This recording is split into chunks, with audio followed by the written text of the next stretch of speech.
to do this in Zoom because Mm-hmm. because if it's a clear and informative discussion, Uh, if it is, then that could be useful to show to students Good. because I think it'd be good for students to see us debating. Oh, that's nice.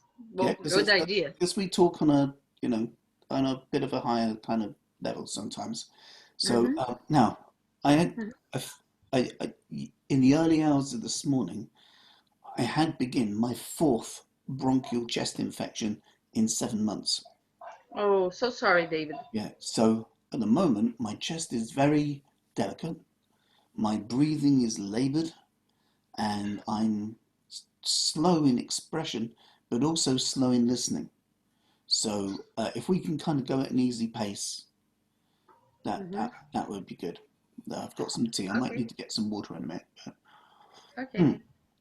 Um, oh, it's a thing about it's possibly a thing about English language, Okay. and it's possibly a thing about symbol and what symbols represent. In other words, it's about meaning. It's possible to express things without using cognitive vocabulary. It's Mm-hmm. possible to use cognitive vocabulary without any force of expression. So Mars and Mercury are two different things. Okay? Mm-hmm. So communication, Hermes, the winged messenger, is not the same thing as the power of expression. A So person, every time the expression is powerful, you have Mars mixed with Mercury? not necessarily, because Mercury in Sagittarius will have a fiery expression. Mercury in Leo will have a fiery expression. Yeah, Okay. yeah. Mm-hmm. Mercury in aspect to the Sun. A lot of people are born with the Sun conjunct Mercury. Mm-hmm. Yeah. Mercury in aspect to Pluto Mm. will have an intensity of expression. So I don't know if you remember in 20, might even been 2011 or something like this, I put up a Facebook note called Expressions of Power or Symbols of Power. And I Mm-hmm. talked about the Sun and Mars and Jupiter and Pluto as symbols of power in terms of the different dynamics of power that we use as human beings. Okay. Powers of expression, powers of domination, powers of momentum, powers of of life. And so when Mercury or Hermes is in a sign that's ruled by them, or is in aspect to any of them, then of course the communication style takes on board the sign of the zodiac, the house that it's in, the aspects that it's in. But it's not the Mercury per se, it's the condition of the Mercury. Okay. Okay, I can so understand that. yeah, Mm-hmm. so in terms of depression and the different types of depression, for me, and this is just my idea, right? So Okay. other people can kind of argue and things, and that's great. But just to me, it seems that Mm-hmm.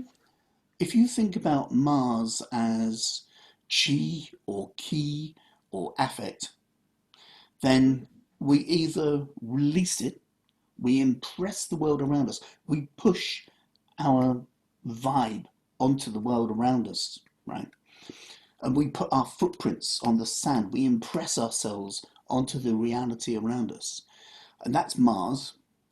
And when we express ourselves, it can come out in two intrinsic paths.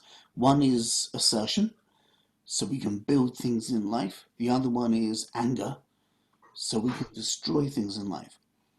But we can also, instead of expressing, we can depress. Mm-hmm. And it's that depression of Mars that for me is one of the types of depression. Yes, that was very clear, like a crystal for me. Yeah. So another form of depression to me is essentially it's the opposite of Jupiter, so therefore it's Saturn. It's the counterbalance to Saturn, to Jupiter, and that's pessimism. So the belief or the evidence or the knowledge or the certainty that everything is going to go wrong, right? Mm-hmm. All good things come to a bad end. Whatever road I take, it will go downhill and end up in a swamp, right? Mm-hmm. Oh my God, doom, doom, doom. So the expectation that everything will go wrong is a form of depression. Uh, when a person enters the Saturnian type of depression, and if you think about it, all squares in a birth chart are Saturnian. So Mm-hmm. Mercury square by any planet will be a form of depression. It's not the Mercury that's causing the depression. It's not the planet it's aspecting that's causing the depression. It's the square. Is it dynamic? It's the actual square itself. Yeah, Mm-hmm. right? Okay. The dynamic. So, yes. So anything Saturnian, so if it's in the 10th or, Capricorn's around, or if there's an aspect to Saturn itself, um, yes, so Saturn brings with it not just the pessimism, but that pessimism is cloaked in fear. Mm-hmm. And the fear is a defense mechanism. So if you Mm-hmm. think of Saturn, the object in space, it's surrounded by those rings of ice, right? Mm-hmm. Those rings are cold, they're frozen. So you Mm-hmm. can't access Saturn. You can't just go up to Saturn. You have to crash through the rings to get there. If you was in a space rocket and you wanted to land on Saturn, you got to blast through the wings, but that would cause Saturn pain. So the only thing you can do is stand near to Saturn and get a little bar heater and gradually warm the rings up, and that takes time, chronos. Mm-hmm. Mm-hmm. Saturn again. Yeah. So the strategic approach to dealing with Saturnian problems must involve practical, wise, common sense strategies that must take time, Okay. and then you'll build a strategy for dealing with it. So, from what I can see so far over 30 years, is that when someone's got Mars problems, expression problems, that might be something to do with temperament. It might be something to do with being frozen in fear or whatever. The antidote to that is to get their body moving, just literally to have movement in their life. Ah, okay. Yeah. Mm-hmm. Yeah. Agree So totally with that. yeah. Mm-hmm. So when I've helped people with ME, I've got them to just put a favorite piece of music on and just move about for maybe one chorus and do Mm-hmm. that just once a day, just literally 3 minutes a day, and that begins to kind of get an internal dynamo moving, and that creates momentum, which then builds, and then the next thing you know, they're starting to express all the other stages, which is rage, anger, da, da, da, da, da, da, and eventually they're going from kind of the depression range into the expression range, and then they can just adjust that so it comes out as assertion, and then they can build things in their life. Okay, so it's the stages. So to go Yeah, out of the depression of Mars, you have to move yourself, move your body, use your body. yeah, Then it come up anger. Then you have to deal or look for that anger, understand that, embrace it, and give and it and give it a targeted direction that is productive. So, like okay. going to a gym, or Mm-hmm, running a marathon, or mm-hmm, building a shed in your garden, doing mm-hmm, something with your hands, doing something with your body that produces something of benefit for yourself or other people. mm-hmm. A Okay. productive expression. Yeah. Mm-hmm, Um, and of course, the sign of the zodiac will give you what form. So, for example, I've got Mars in Pisces in the third house. So, I channel a lot of mine, or express a lot of mine, through poetry, and mm-hmm. that's And that's music, and yeah, music. so that's a third house Pisces mix. Mm-hmm. Okay. Unfortunately, walking to the pub is also a Pisces third house mix, which Yes, I know that. yes, indeed, yeah. So which leads us neatly onto the third kind of form of depression, which is Neptune. Neptune, the myth of the Golden Palace and things. Neptune's that forlorn kind of divine homesickness of the two fish swimming in the opposite directions that are attached to one another. You know, Hmm. that is the hardest thing to deal with. I think primarily because the only antidote to that is death in its most basic logic.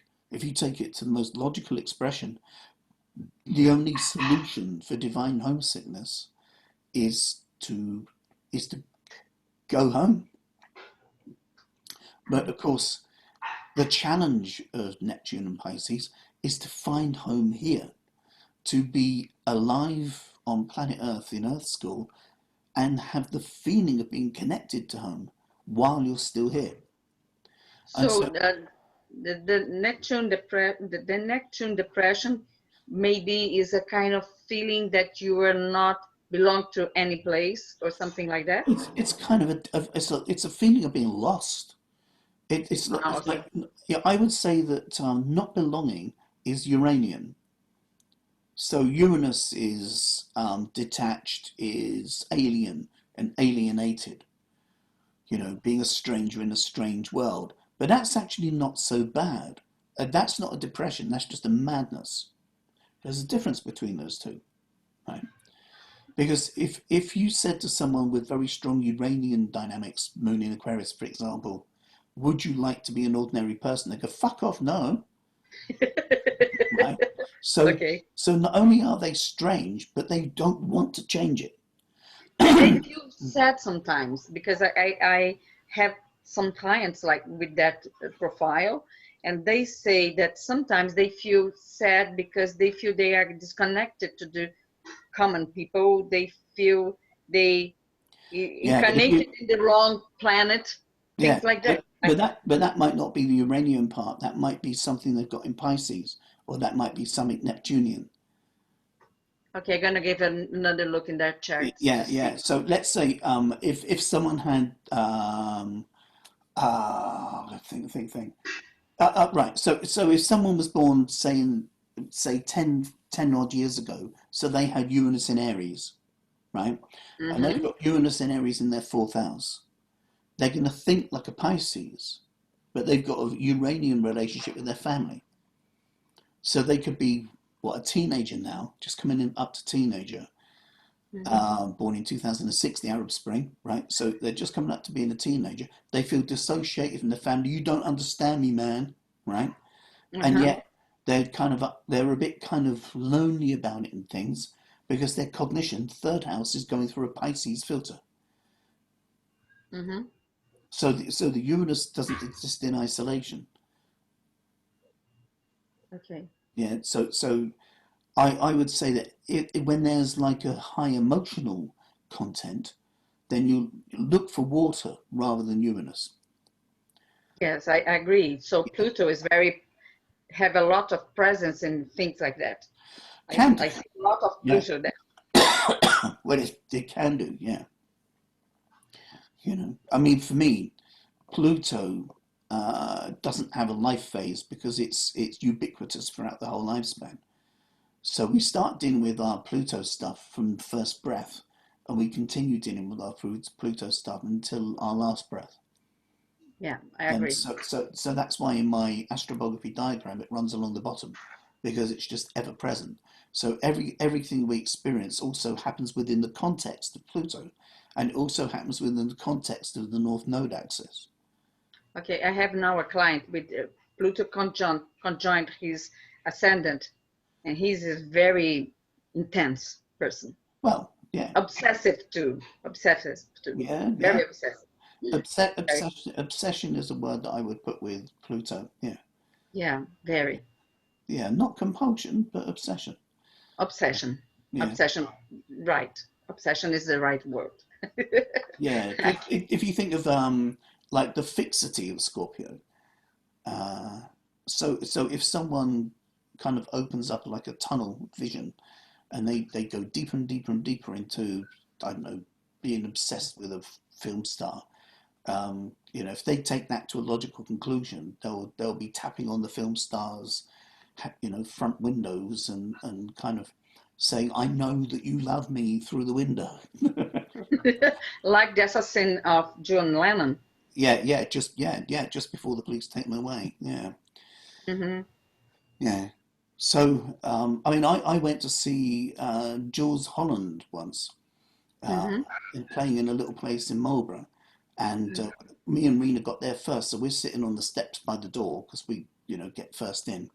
And the Mm-hmm. next people was, there was this chap and his lady had like black clothes, black hair, white makeup, you know.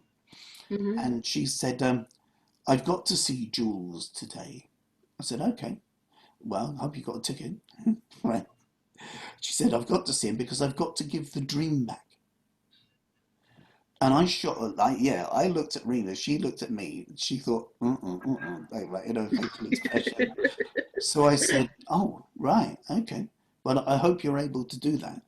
And she took that as a cue to, I will now tell you about my weird dream, right?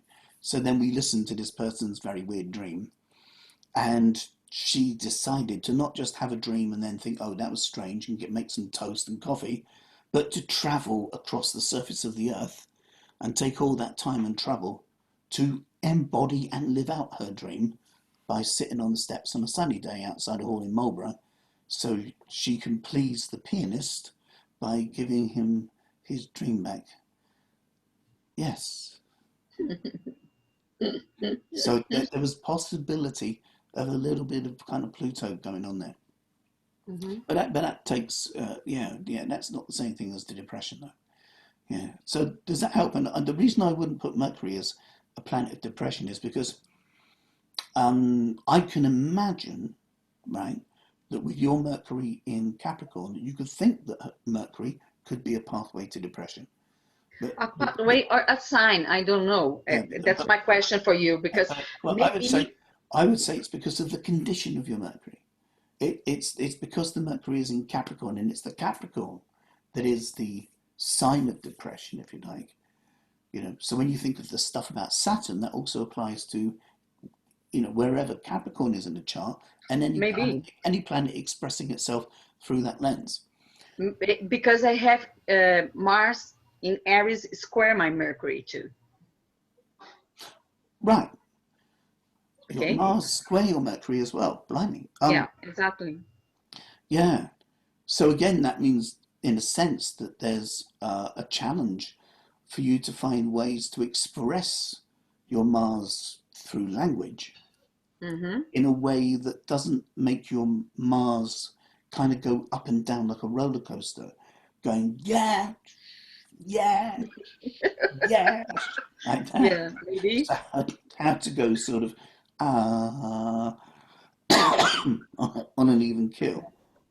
Yeah, but It's very what hard I to teach at the moment. I do apologise, but excuse me. Mm-hmm. yeah, but yeah, Uh, that's good. That's a good. person here was talking that depression is Pluto square Mars.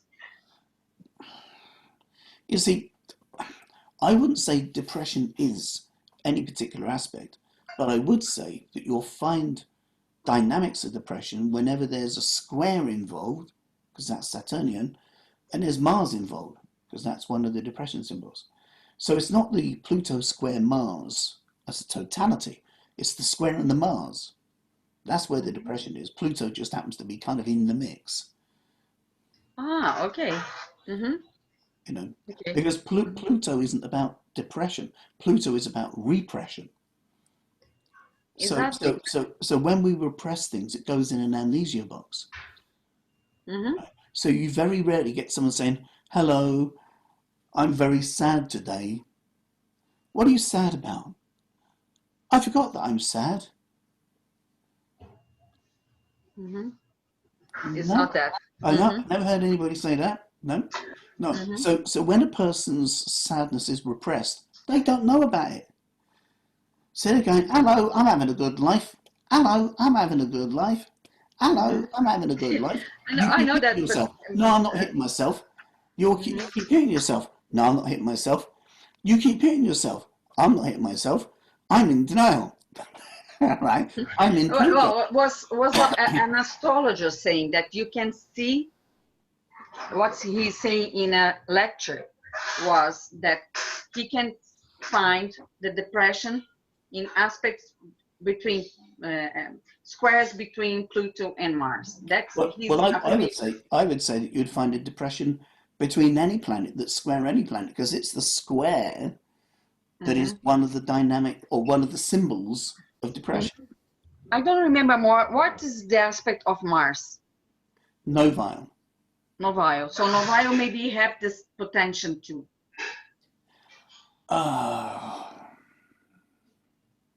In a very It's less scale because it's more subtle. Noviles are more inclined to find expression. To find expression. Yeah, to find expression, and that's largely because of the. If you look at the word chains for the noviles, so you've got a novile, binovile, and a quadrinovile. So where they reach out to from the ascendant in absolute longitude, right? That will give you clues as to whether or not there'd be any inclination towards expression or depression. Okay. So it's useful for that. Yeah, hold on a minute. Yeah, I can't just say something like that. I've got to look. So bear with me a minute while I just go to these the aspect word chains. Bear with me. Oh, where would I find them? Aspect images. Aspect book. Aspect images. Aspect images. Would it be in there? Aspect class one. No.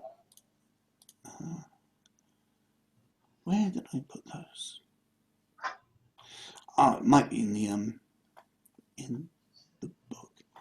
B for books. B for books. B for books. Hold on, I'm in the wrong space. Hold on, here we go.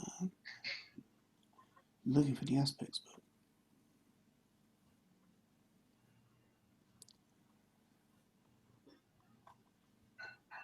Where's that gone? Do you want me to find mine? I can't share. Yeah. Well, you have a look for yours, and I'll have a look for mine. What you want? Novile? I know they're here somewhere, but it's such a long time since I've looked at these.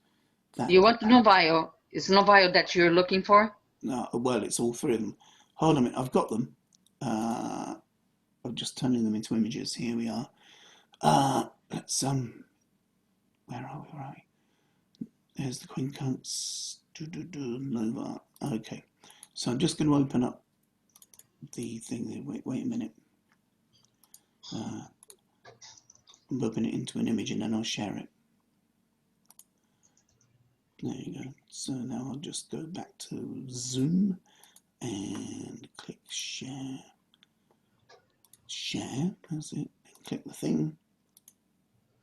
Okay, let me know when you can see that. Yes, I can. Yeah? Okay, so on its waxing side, it falls into the Virgo of Taurus. Okay. And on the waning side, it falls into the Libra of Aquarius. So there isn't anything there that would suggest depression. You know, because there's nothing Capricornian, there isn't anything Aries, and there isn't anything Piscean. Okay, so if we look at that smart picture, isn't it there? So if we look at the binovale, again, it's Aquarius of Gemini. That's very airy. It's very expressive. It's Taurus of Capricorn. There's a Capricorn value. You know. So remember, this is about the number 9, and Mars, because of its root number is 9, is a root number of power. So it is about expression. You know, it says an immediate contact between principles producing expression depression effect. That's just Mars. So there is I think about it, there's so you can have principles involved when not acted upon may cause erratic thought patterns resulting in overload stress on the central nervous system. Yes, that's what I'm. A strong desire for instant success. And as you know, a strong desire for instant success doesn't always produce, a wise result. So there is a little bit of the depression side coming in, because when you go from an absolute longitude from the ascendant back out round, it goes to 40 degrees from the ascendant forwards, but it goes from 360 degrees back to 320 in the other direction. And that means it falls into the Taurus section of the Capricorn zone. Mm-hmm. The quadrinova, so a trinoval is a trine. Mm-hmm. Yeah, so we skip that and we look at 160. Mm-hmm. So now you find that this is in the Capricorn part of Virgo. And so there can be a self-criticism. Um, you know, the person can react towards the principles involved in a fearful and self-critical way. Um, so rather than describe it as a kind of a depression, it describes it in a more technical sense, so that you can then find strategies to be able to deal with it. Mm-hmm. Okay, Okay. yeah. Okay. So that's how I would think about the dynamics of novels, and binovals, and quadrinovals. Mm-hmm. So Mm-hmm. yeah, but on the whole, Mm-hmm. your mum's in the background. My mother, Yeah, yeah, giving for fish to the cat. yeah. So on the whole, I think that for me, novels generally tend to denote an expressive force, because the overriding drive in a novel is the number nine. What is the Number nine, number nine? Mm. yeah, because the novels are divisions by nine. Mm-hmm. 360 divided by 9 gives you 40. Mm-hmm. Okay, Yeah, understood. yeah. Oh dear. Oh, Yeah, excuse me, David. I yeah, think in major way you showed me what I wanted to understand properly. yeah. Is So that I help? I I think you have to rest now. Yeah. It's very interesting matter. So I would like to discuss this again with you in another time when you're better. So I don't I know when I'm going to be better, so I'd just carry on discussing it if I was you. What okay. else is it that you want to know? Um um I was talking about, well, you talk about Neptune. What Uh, is the Neptune aspect to oh, look at? septiles. Reptiles. So there I can find something too. Uh, uh, Excuse me, I'm giving you a lot of work, but um, you asked me to ask, so I'm sorry, asking. I did ask you to ask. It's all my own fault. Hold on. Here we go. Let me just open up a septile word chain, and we'll see what's what. Here we are. Right. So septiles, just a straight septile is Neptunian, but it's the Neptunian itself can be part of the feeling of loss, and and loss as Mm-hmm. well. But Mm-hmm. there's nothing really overtly depressive there. Likewise with the biseptile, Cancer can be ebb and flow. Cancer can be a bit of a hermit, but that's not the same thing as being depressed. Wanting your own space for a bit isn't the same thing as a depression. Okay. Yeah. Behaviorally, if you're watching someone on video and you see someone having a Saturnian depression and they want to just go inside and keep everyone away, if you watch someone having a cancer experience and they just want to keep inside and going everyone away, from the surface they can look the same, but their motivating drives are different. Exactly. That's what I want to So understand. yeah, so yeah, so What is the drive? You know? so the cancer drive is like the sea, it's just opening and closing like the moon. But Mm-hmm. Okay. The Capricorn thing was fear, Mm-hmm. and that doesn't open and close; it stays fearful. And how And about panic? well, that's a Martian thing, and that's Uh, about time. That's about time. That's driven by now. But we'll get to all this when we look at these things in more detail.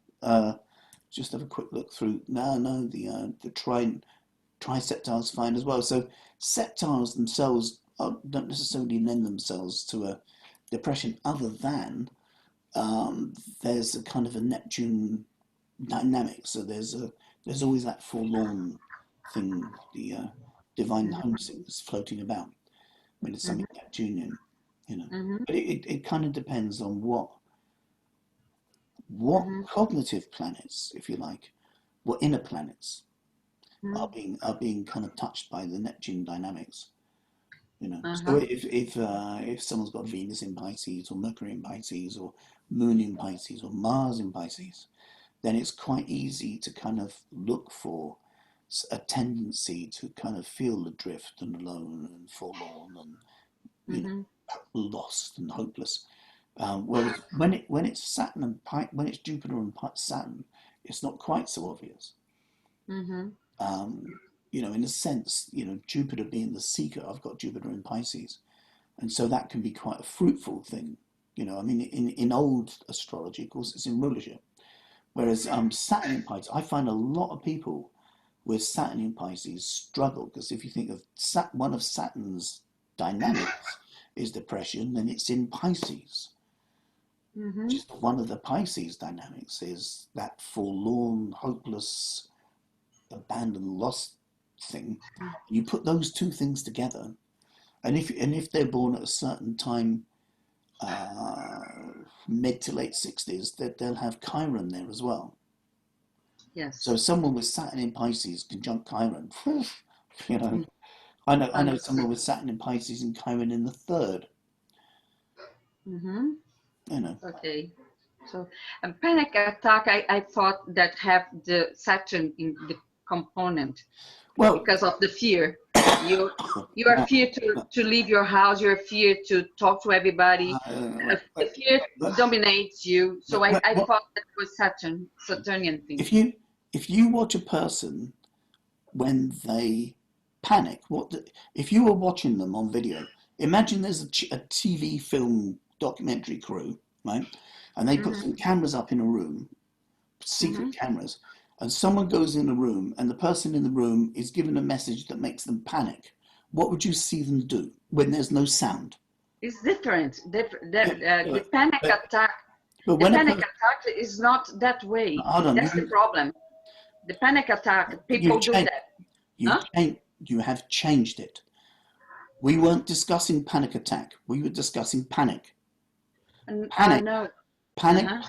is different to a panic attack. Let's deal with one subject first, and then Okay. another subject next. Ah, So, okay. so just a person going into panic. That's What, Mars. That's what, Mars because what? depression is very, Right. Okay. they are disturbed Yeah. and do that like that, go like that. So Now, what's called a panic attack is really fearful immobilization. yes, I Right. agree Okay. with you. The So, name is wrong, right. but Right. Okay. So let's just remove ourselves from that misinformed naming and look at the behavior. So we got okay, one behavior that is fire and another behavior that is ice. true, So true. therefore, it's easy to figure out what the planets are that are involved, right? Yeah, exactly. Yeah. That's Yeah. what I'm checking with you. Well, you don't have to check. You just need to know your astronomy, right? So, Yes, but so, I'm here so, to learn. well, So yeah, but you know your astronomy. You don't need to learn that from me. You just need to use your own memory. So, mhm. I would say that, yeah. So do you remember the origins of the word panic? No. No, do you remember that when the satyr Pan, where the word was one of the creatures that sang songs when bringing up Zeus on Mm-hmm. Olympus, so that the Titans wouldn't know that Zeus was there, and Mm-hmm. that Saturn, Kronos, had been swallowing all his children, and Yeah. so Jupiter wanted to have a battle against the Titans to free the imprisoned children, and so they did that by making Saturn burp. Yeah. And they Exactly. did that by Pan, the satyr, sneaking into their cave at night, bang, and then doing a sudden shout. And the sudden shout is where the word panic comes from. Ah, very interesting that. You don't Mm-hmm. remember that? No, No. no, Okay. no. Right. Mm-hmm. Well, it was 6 years ago when we talked about it. So, all Thank right. you. Yeah, Mhm. my memory's obviously better than yours. But Oh, sure, sure, yeah, very sure of but it. that's the origin of the word panic. So it's a Mhm. sudden shout that causes a person to release and express. Okay, Yeah, so that describes the dynamic of Mars to express, to get the stuff that's inside you to come out, right? okay. So that's not a Saturnian action, right? Yes, agree. Yeah, Totally agree.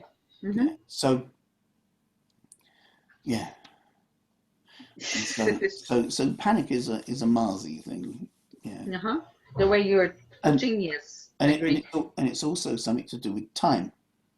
Mm-hmm. So when people panic, they want to they usually want something to happen in the here and now. Yes, true. So, you know, Very Martian. the building's on fire, get the fire brigade now, right? Mm-hmm. Mm-hmm. Um, that's about time. Mm-hmm. And it's about expression in the here and now, which is Mars. Mm-hmm. Whereas a depression is, well, maybe one day, oh, I don't know, I probably might. That's about time, but far, far, far away.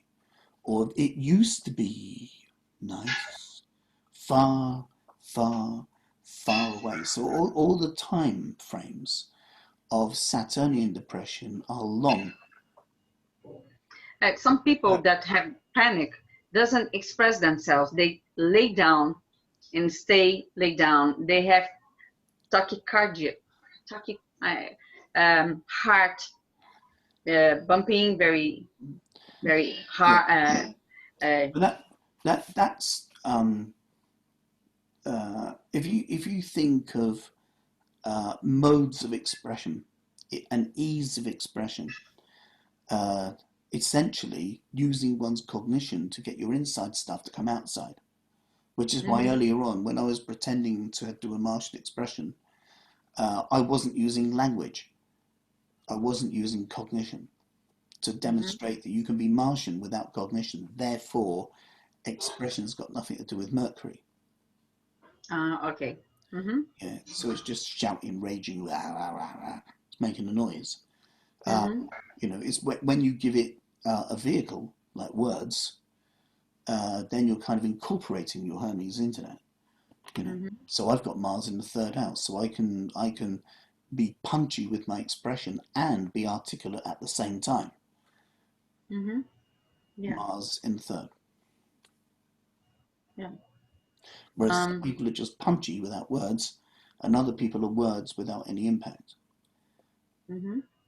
Okay, that makes sense. Mm. Um, let's see if I have something else to ask you.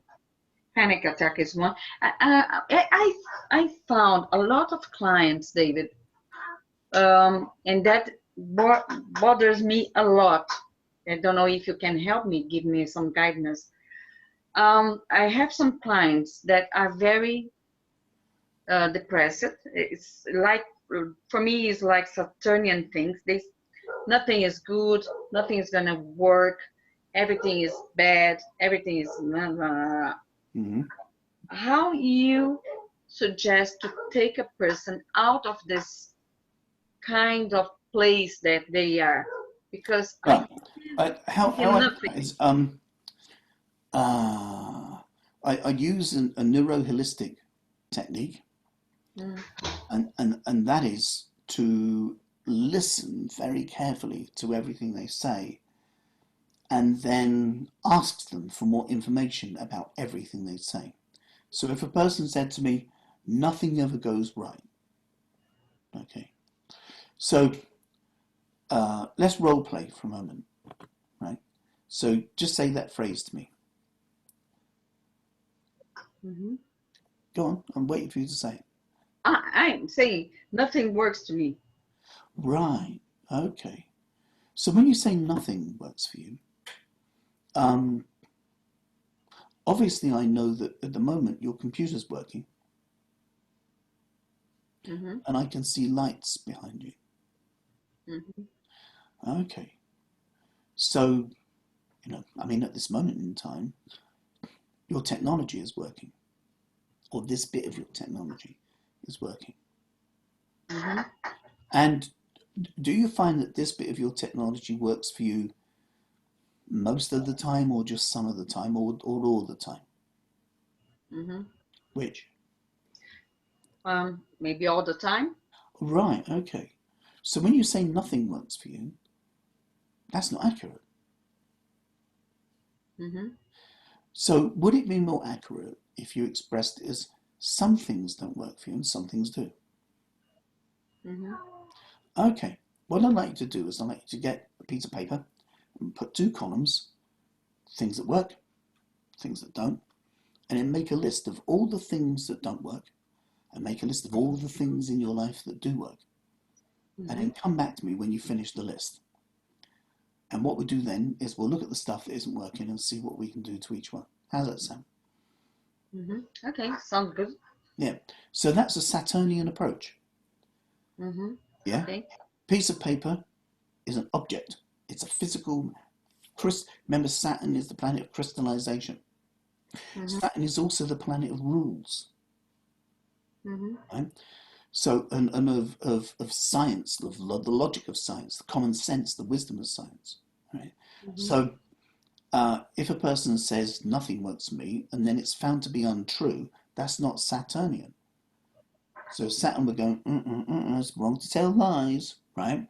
Hmm. So rather than tell a person off, we just kind of walk them through the logic steps. You know? Hmm. Okay, so something works in your life. That means that when you make a statement, nothing works in your life, it means the statement is untrue. So when you show that, when you illuminate that to a person, they suddenly realize they've said something about their life that isn't true. Brackets. I wonder what else isn't true. Close brackets. What else are you saying to yourself that is an inaccurate statement? Hmm. Is the life that you live different to the life that you tell yourself? Hmm. Hmm. Because if the life that you live is worse than the life you tell yourself, then you're an illusion optimist. If the life you live is better than the life you tell yourself, that means you're playing yourself down and you're a pessimist. Hmm. And the antidote to that is to recognize it. That's step Hmm. one. Awareness is the first step towards change, and then knowing what to do is the next step towards change. But you can't do the know what to do bit unless you do the recognition bit first. And it's no Hmm. good you telling a person; they have to tell themselves. So by Yeah. asking them questions, you lead them to draw their own conclusion, Hmm. just merely by asking for information. So having determined that your lights work at the moment, that your computer works at the moment, your computer works most of the time, that means the statement everything goes wrong or nothing works for me is inaccurate, right? So then that leads you to go, hey, why am I saying that then when it isn't true?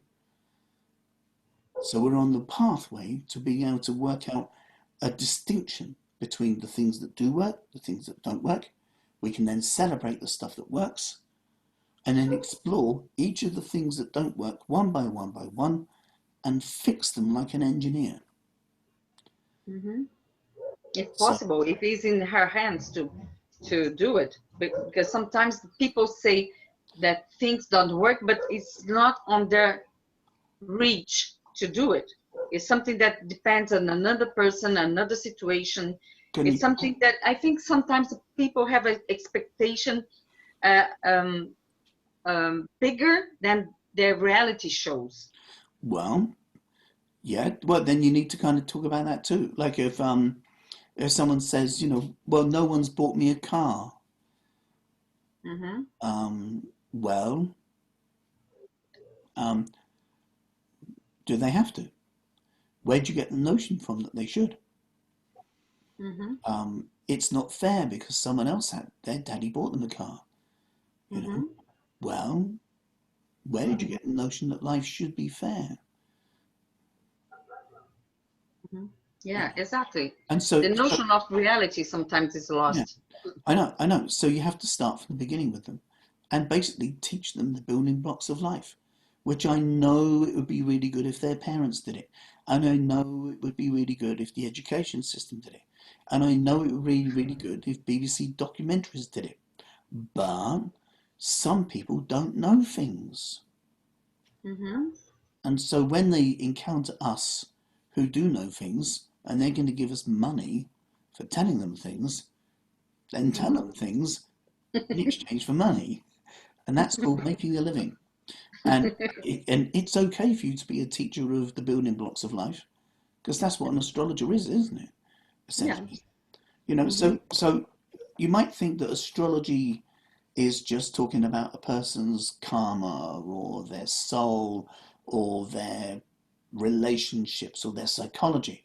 But helping a person create a plan of action for working out their finances or helping a person to create a timetable for doing their housework and keeping the house clean, you Mm-hmm. know, or whatever it is that they need to do is just as important in life as the relationships and the karma and everything else.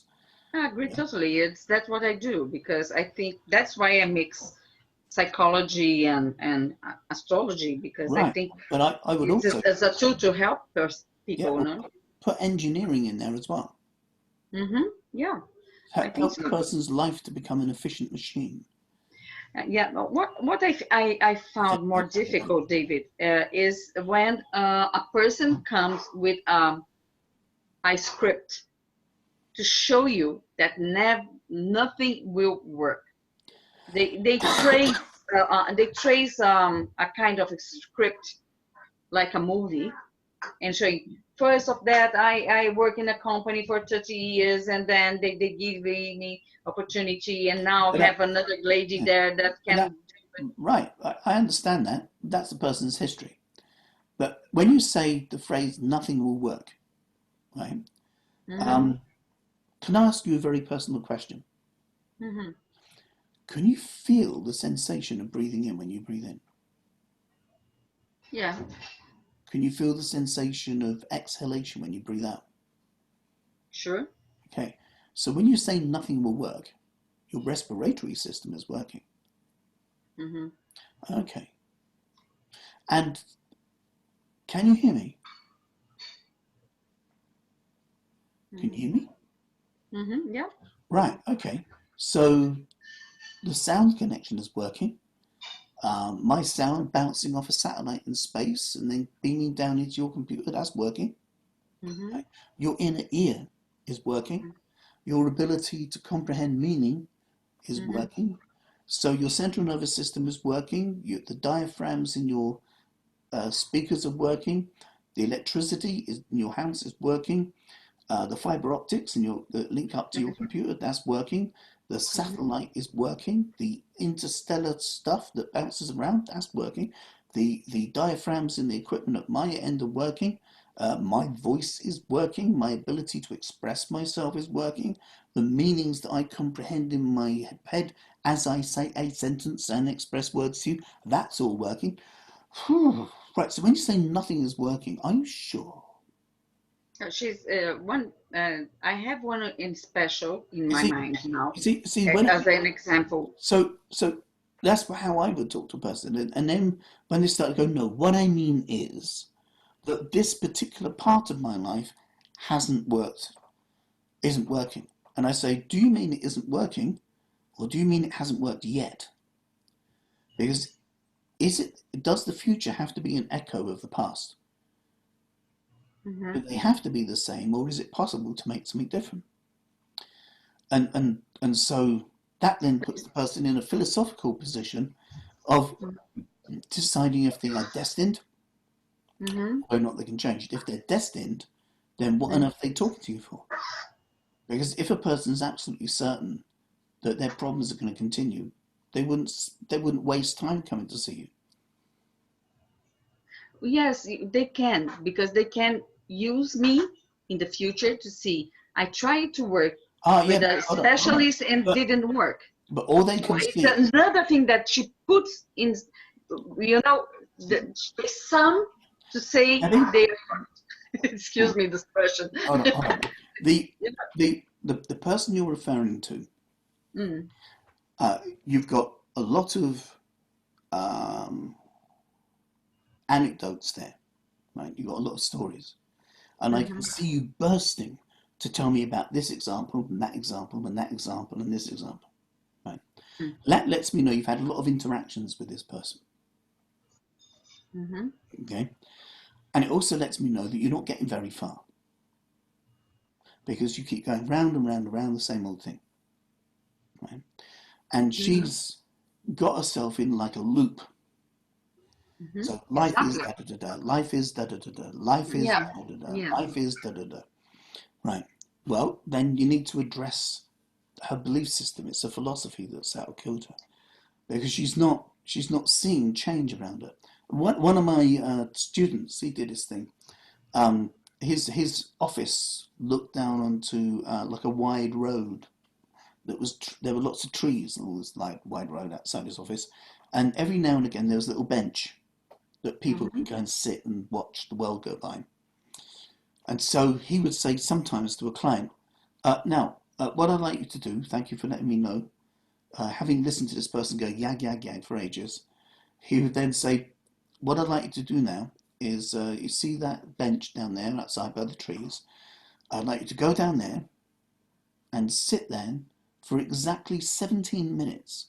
They give this weird, obscure number, which means they've got to keep looking at the time, right? Weird, obscure number, 17 minutes. And then come back here. And they look a bit confused and they say, so what now? He said, yeah, just now. Okay. So they'd go down and they'd sit on the bench and they'd be looking at the watch. And he had absolutely no idea what they were Mm-hmm. doing or anything.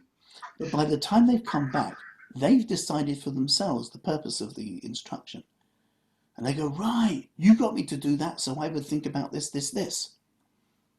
And because they came up with that themselves, that would be then the next thing they would talk about.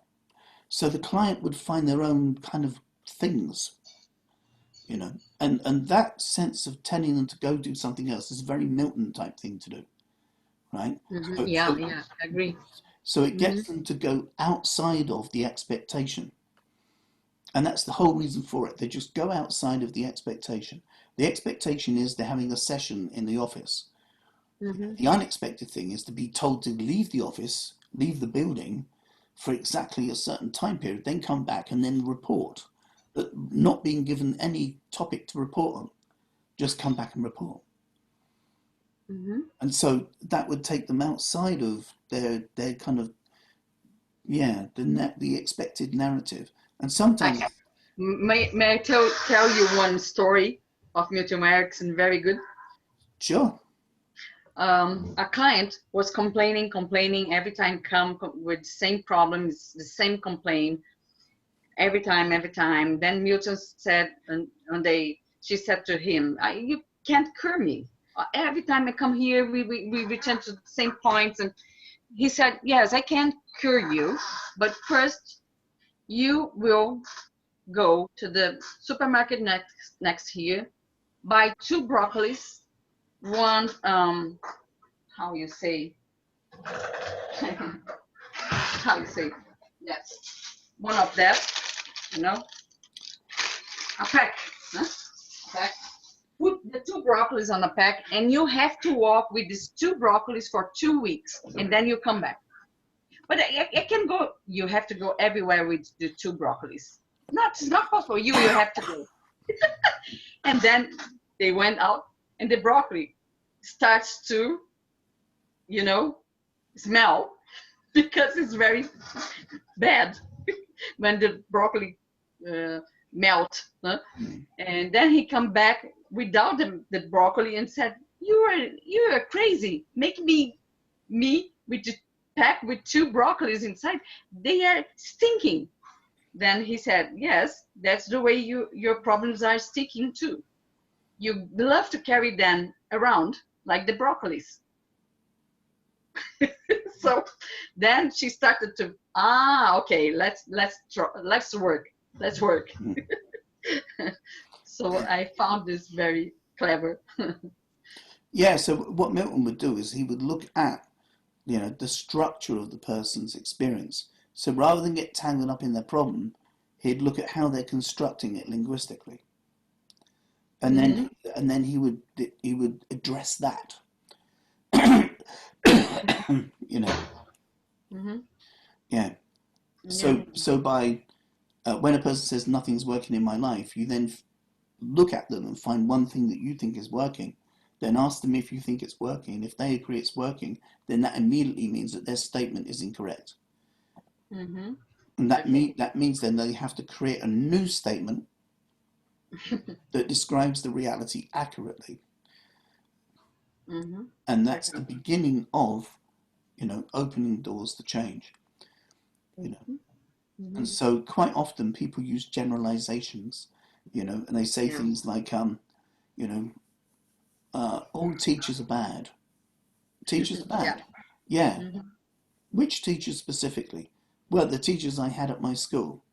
All the teachers at your school? Well, no, there was this one maths teacher and I didn't like him. Mm-hmm. So it's natural for people to generalize. And so by challenging their generalizations, they then become specific. And instead of their problems being the whole world, their problems become that thing. And Mm-hmm. it's easier to deal with that thing than it is to deal with the whole world. Mm-hmm. Yeah. True. And that's one of uh, the kind of the psychosocial devices that right Can wing work. politicians like Trump and Boris Johnson and maybe Putin and maybe the president of Brazil are using to kind of talk about things in such a global, ambiguous way that everyone is kind of caught up in it, you know. Mm-hmm. So, like the phrase at the moment that's going around is "get Brexit done" or "get it done." And the Mm-hmm. word "it" is unspecific. Uh, get Mm-hmm. it done could mean get your shoes shine done, get your dinner ready, Mm-hmm. get your dinner ready done. Prepare your car for a polish, get it done. Mm-hmm. You know, win at chess, get it done. Uh, Read an astrological birth chart, get it done. Go to sleep before midnight, get it done. Right? Mm-hmm. All these things, the word it could apply to so many different things.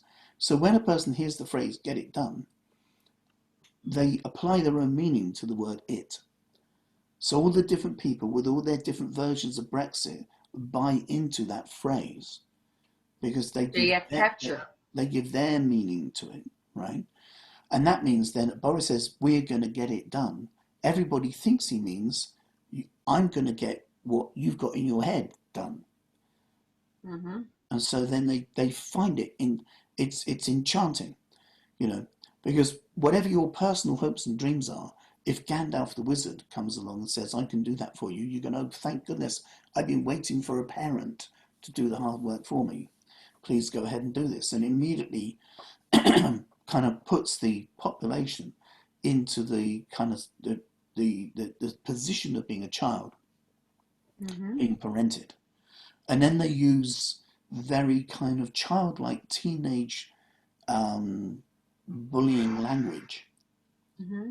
So they say things like, you're a Ramona, and it Mm-hmm. sounds like that. And so the people who hear that language are reminded of when they were at school being bullied. Mm-hmm. And that's usually the nice people. So the nice people at school would be picked on by the horrible people. The horrible people go on to become right wing, successful business people.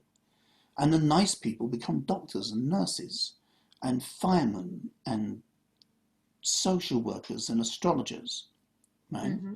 And they haven't got money because they like helping people, but the people who've got money don't care about helping people. And so Mm-hmm. the people who are bullies in the school playground end up being bullies on the world stage. And they're using the same kind of language devices. Yeah, true. Yeah, that's terrible. It is. And so uh, if that happens on a big scale, that also happens on a personal scale as well. The only thing is, it could be someone's inner Trump, which could be, if from using archetypes, it could be their kind of their dad, their school teacher, could have been an older relative, sibling, Mm-hmm. whatever. That could be the kind of the authoritative archetype that's saying, you're not good enough and that sort of thing. Mm-hmm. But it's when they realise that it's themselves But Mm-hmm. then that's what Young would call actualization, right? Yeah, true. Yeah. So Oh, you what I remember something, excuse me, David, I remember something very interesting to let you know. In Jung books, it talks a lot about squares. all right. Yeah, saying squares maybe trigger complexes and depression and things like that. He So already, so is he talking about transiting squares? yes, it squares in the chart and it has its squares, Right. both. Yeah. Mhm. Yeah. Well, yeah. I mean, I think of yeah, I'd see them like that. They provide windows of opportunity during which certain things can be resolved or worked out. Mhm. You don't have to resolve them. You don't have to rise to your challenges, but you Mhm. can. You We know. can. Yeah. And there's another way of looking at that, and that is that you wouldn't have the challenge if you weren't able to rise to it. Mhm. You have to be prepared. We You know. call I think we I think uh, I think there's a place in astrology for mythology. There's a place in interpretation work, in client work, for referring to mythos. You know, exactly. so, I am studying that at the moment right. in Jungian therapy. Yeah. We are studying mythos and Mm. correlating with somatic. Yeah, because Uh, I find talking about the Hydra or talking about the descent of an Anna um, to be very helpful in client work.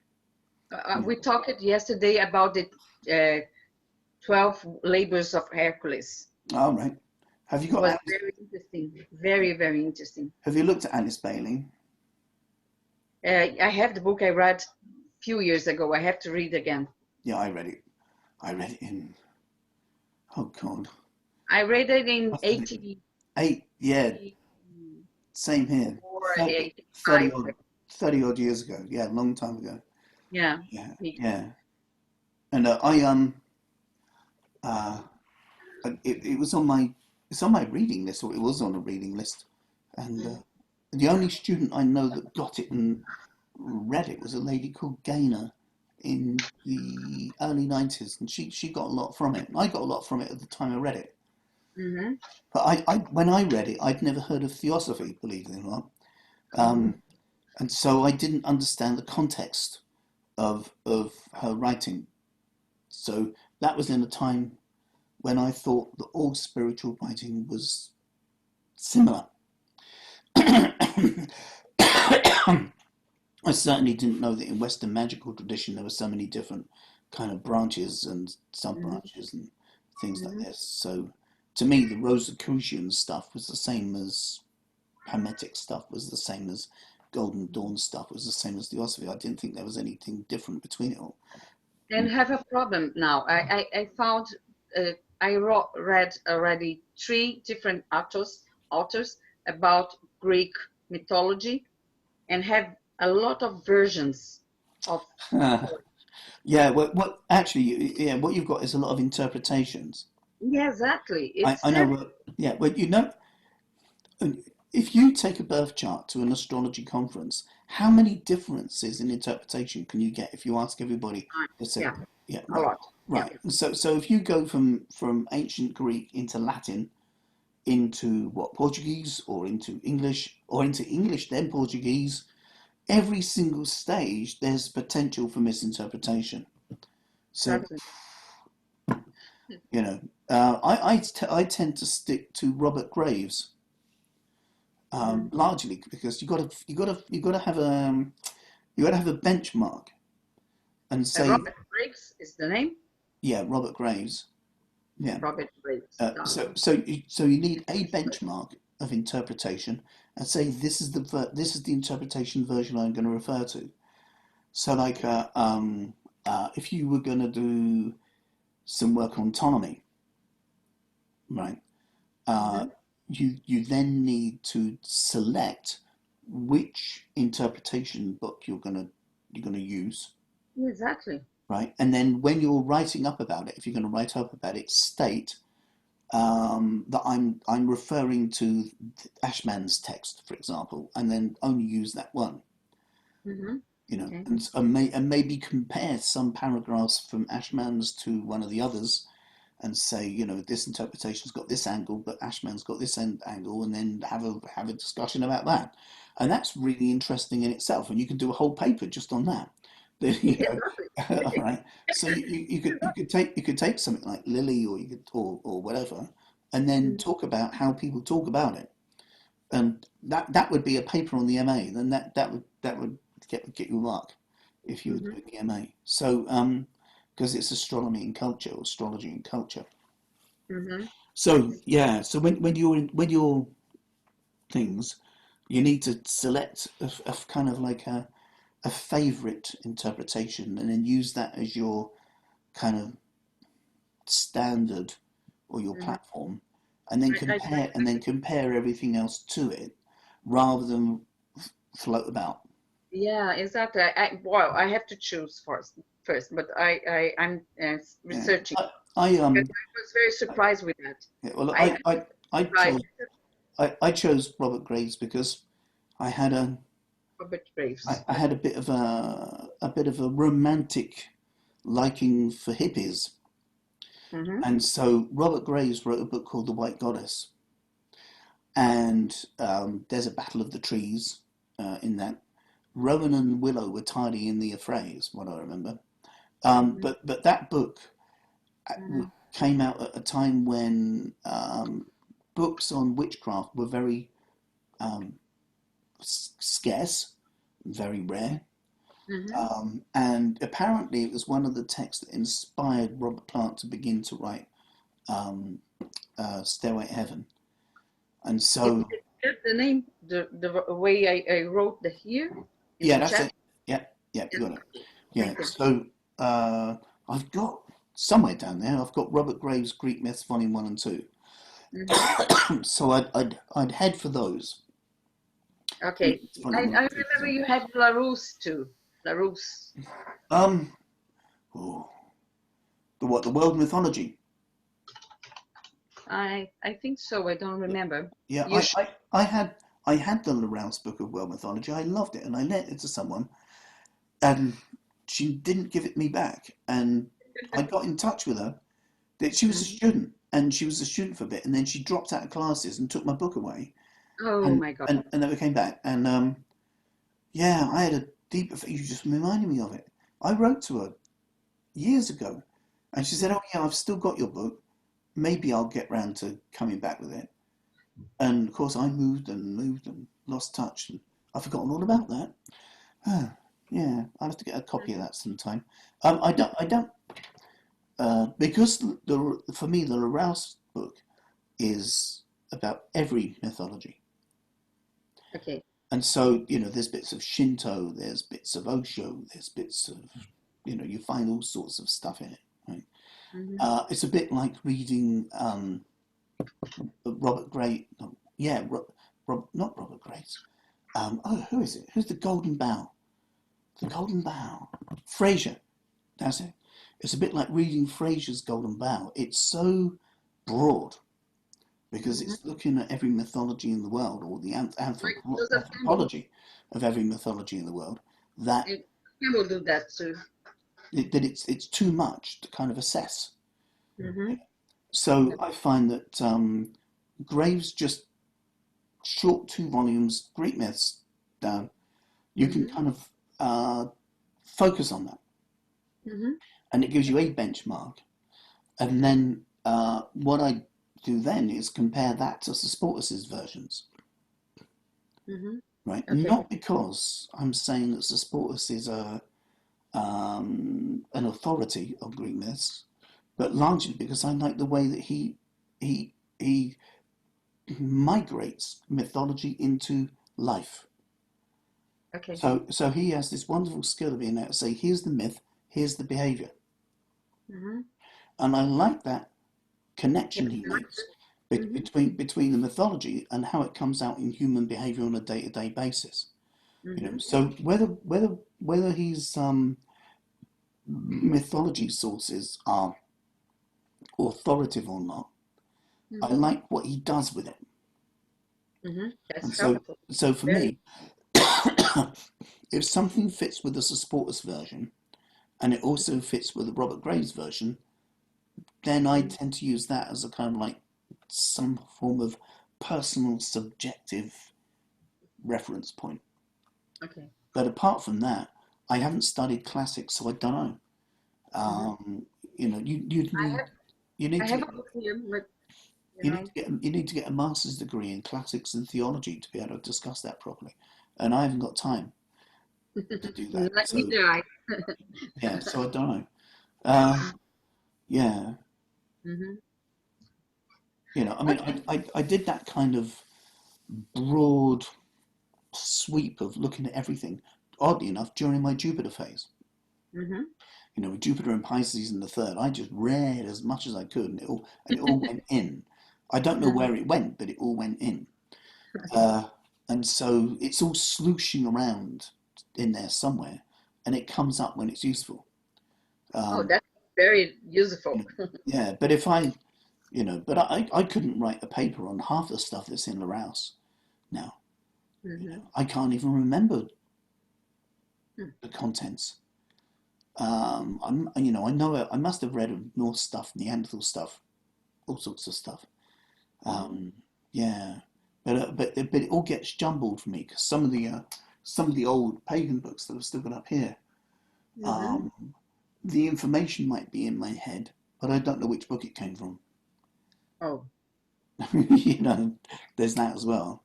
yeah. Uh, yeah, because I didn't study in an academic way. I read Mm-hmm. like a like like a like an audience, Mm-hmm. and so I didn't make notes for myself. I didn't bother to remember things because it Mm-hmm. didn't seem important. What seemed important was gobbling Understand. the stuff up and trying to understand it rather than thinking, aha, I'm going to be a teacher one day. Um, Yeah. yeah, you know. Mm-hmm. So, but that's okay because it all feeds in, you know. Mm-hmm. So yeah, I'd say with your Greek myth stuff, pick a version of interpretations that you like for whatever reason, Mm-hmm. and then use that as your benchmark to compare things to. And Mm-hmm. that's really all you can do. That's all you can do with astrology, really. Mm-hmm. Again, it's just Yeah. pick a source of information that you like, and then Mm-hmm. compare everything to that, Mm-hmm. um, and then grow from there. Yeah. Thank All you. right. All right. Very, Yeah. very good. Was that helpful? Yeah, very. I saw a lecture about that matter.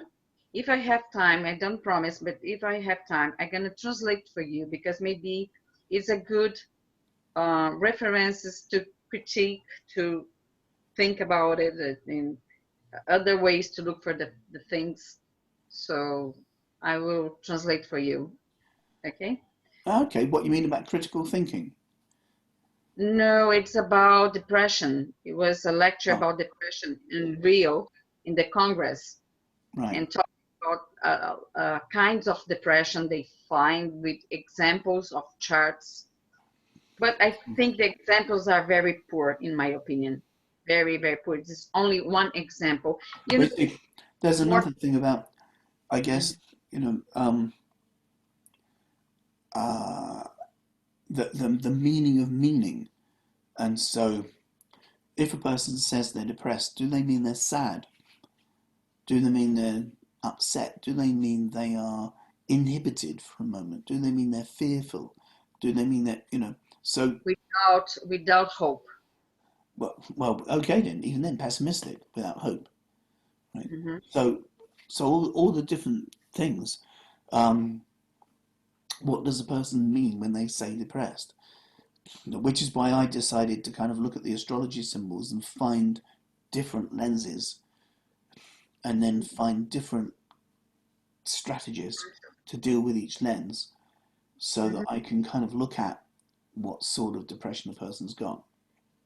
Yes, that's very useful to work to help people. I know that's why I do Hmm. that. Yeah, Yeah, but that's my concern. and I'm My not first concern and is I'm not that. And I'm not saying that's right. I'm just saying it's something that I find that works. Hmm. That's the point. That because I'm more interested in help people Mm. than in understanding if it's A, B, or C or D. If it's not helpful to help people, you Oh know. yeah, So, yeah. and people are doing, because here is a kind of fashion now to talk about psychological astrology and say what you think it is. And someone says it's Pluto with Mars, another one says Pluto with Saturn, and another one is Pluto, it's Saturn with Mars. So a lot of things are they are talking about. Well, why not just say that they're all right?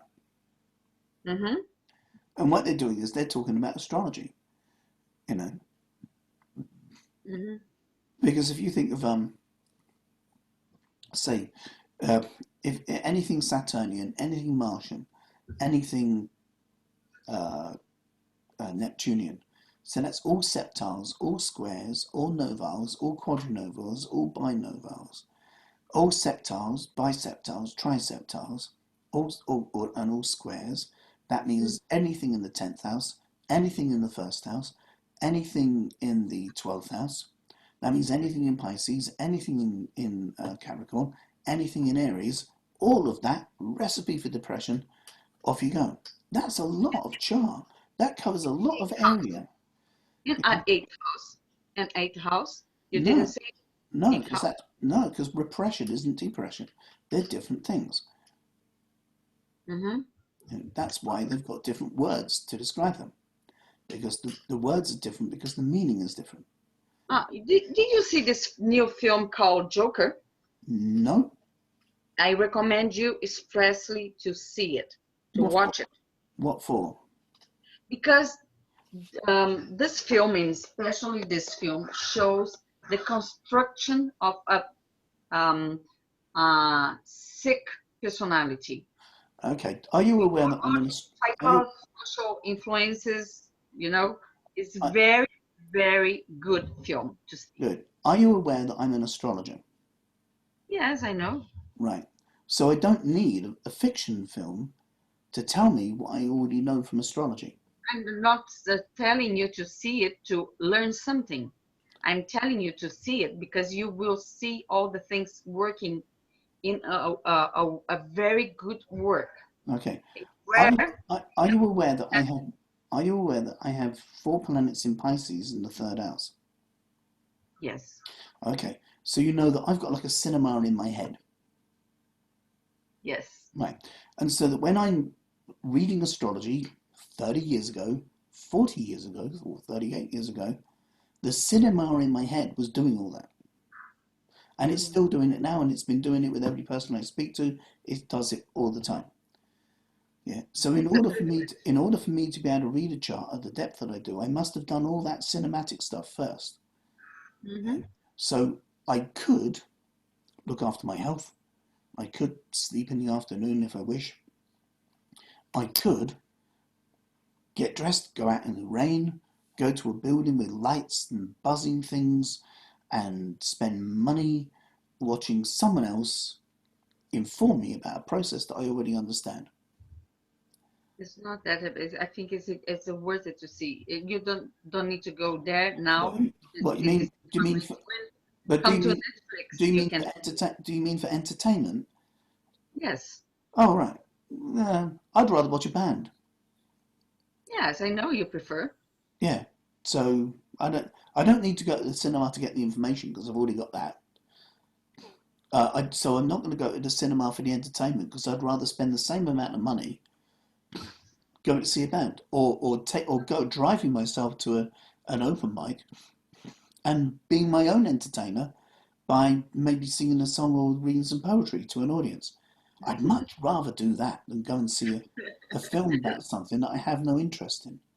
Mhm. You Okay. know, so Okay. I can understand that because you haven't got Mercury in Pisces, that watching the building blocks of something unfold in front of you is really cool. And my reason for saying that is that there's an old 1960s film, I think it's 1960s, called The Fantastic Voyage. in which Mm-hmm. they shrank some people into a little submarine and Mm-hmm. into a microdot. Then they injected it into a person who was dying, and they had to go through the person's body and go to the brain and kill off antibodies that the person had a brain hemorrhage. And there was a spy as well. And in that film, they had to go through the heart and they go through the lungs, and that was the first time I'd seen a visual representation of the human body. And I'm spellbound by that. I've got it on my DVD collection. Mm-hmm. I'm spellbound by that. So that informed me about the human body. Wonderful. Uh, I've also got films about Spitfires, you know, Mm-hmm. and so I like watching those, and I imagine that I'm flying with the pilot as I see them kind of going through the sky. So I astral project when I'm watching the film, and I'm inside the film. I love doing that. But watching mental illness build itself and psychopaths kind of creating their thing. I've got a book on the shelf here called The Anatomy of Violence. And it does possibly a little bit of what you were describing, but incredible detail to the point that it's actually frightening to read because it makes your brain go along the same path. Uh, I would be afraid to read it. it's a very well crafted book, picking my words carefully, but it's not bedtime reading. You have to read it in daylight. You can't read it in bed because it's too frightening. And the reason for that is that it's looking at how human beings become murderous, but technically and accurately in a detailed way. And you get much more of the neural structure than that than you do watching a cartoon. Mm-hmm. So I appreciate the value of the cartoon, um, but Not I, a but I appreciate the technicality of the neuroscience book a little bit more deeply. So I'm being more inclined to read than I would to go and see an entertainment film okay. about that topic, you know. But an entertainment film about Spitfires on there, Mm. you know. The last film I saw was the Queen thing, and the last film I saw before that was Star Trek, because I still loved Star Trek from when I was a kid. The last Mm-hmm. film I saw before that was the last James Bond, because I like watching the current James Bond. I think he's good. And the last film I saw before that would have been The Hobbit. Mm. Before that, it was Lord of the Rings. Uh, I love so this film. I go to the cinema very very rarely because I Mm-hmm. don't like it. Mm. I don't like the experience. I don't like being in a room with people who talk. I don't No, like but being. in your TV, because I put you assign it with my plan of Netflix, so you can access Netflix and see films in your TV, in your Yeah, computer. yeah, You, did, you but I'm never not access that. but I I'm give not you a interested. present. Huh? I would rather read. I'm more Uh, I'm more interested in reading, and at the moment I haven't got the energy to read. So all I want to do is sleep, and it's midnight, and I'm really tired. and Uh, I have to work tomorrow. yeah, and I'm ill as well. Mhm. Yeah, so So sorry, David. And thank you that's very, very much for that's your help. but it's just that I appreciate your suggestion. Um, there are so many films I've never seen any of the latest Star Wars things. I only saw the original three, and I can't remember those very well. Um, there's a lot of things that I haven't seen that you could find. You can find metaphor in lots of entertainment because they're all right brain dominated things, you know. Hmm. Um, but instead of getting my sociology or psychology from a film director's version of something, uh, Hmm. I find getting it from Cosolino or Shaw is Hmm. more enriching. Damasio, Yeah, you know, they are incredible. I discovered that through you. yeah. And so that's my entertainment now. You know, That's very, very nice too. I you know, think that both have their space for me. yeah. But I also like crafting a song and then expressing that to the world. And because I found that I can do that since 2015, that's overtaken my entertainment of choice So my entertainment of choice isn't to receive it, it's to deliver it. That's good. Yeah, only at the moment I can't because I can't sing properly. But I'll get back to it. But I do need to Okay. go. I'm going to leave you to rest. Yeah. Thank you very much. Can It's a you send pleasure. me a copy of this recording? Of course, yeah, I'll send you a Thank copy. you. It'll be tomorrow Mm-hmm. because all I want to do now is just switch this off and go to sleep. But yeah, yeah, I'll send it to you tomorrow. And uh, This book today. It's what was about that? What was feelings that? in the shadow. Right. And I'm gonna put this video on the class page. Mm-hmm. Well, so guys, everyone, I hope you find some merit in this conversation with Debbie. Mm-hmm. And yes, my awkward pedantry, and let us know what you think. But I'll catch you Mm-hmm. soon. All right, I've got to go. Thank you very much, David, Before and now, I yeah, appreciate very much that. I'll see you Okay? later. Take it Take easy. care of you. You too. Bye-bye. Thank you. Bye. Bye.